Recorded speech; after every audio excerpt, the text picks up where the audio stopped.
مسلمانان ټول سره یو اتفاق او ورونه مسلمانان دي. هر چیرته وي د هرې ژبې سره تړاو لري، د هر ملک سره وي، په سخته کې ورسره ودرېږو. السلام علیکم. زه یم ستاسو ورور ربیټ خان د ترکیې نه د سوریا په لور. ملګرو اتاجان دا ټیم په ترکیه کې دی، نو راځئ د دې دا خبرې لږې شانتې ورو. السلام علیکم ورحمة الله وبرکاته.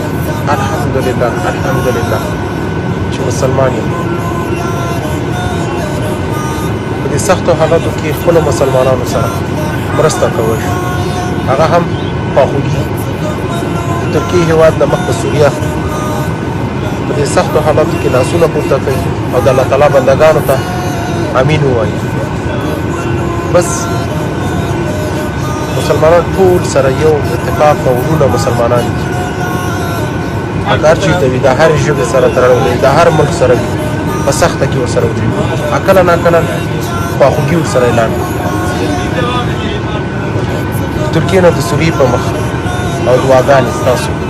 بڼه مې درد کوي خوږېږي یاره، لکه ما زړه بیخي دردېږي یاره، جدایي ستا بیخي بې زغمه ده اوف، د اوښکو له زوره رالوېږي یاره، درد مې د زړه دروازه ماته کړله، نور د ژغورلو لاره نه لرمه.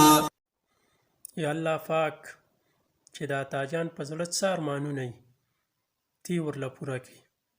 آمین.